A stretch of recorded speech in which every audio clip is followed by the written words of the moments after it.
Untuk masalah kembung, kita fokus pada 3 line kiri dan 3 line kanan. Okey, ambil daripada sini. Okey, daripada rusuk, tolak sampai tepi pusat, tekan. Okey, daripada tengah sampai tepi pusat, tekan. Dan daripada bawah, tolak sampai tepi pusat, tekan.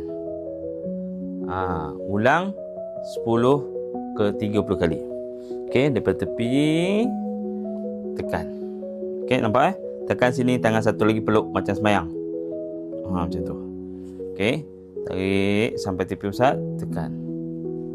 Dan daripada bawah, tarik sampai tepi pusat, tekan.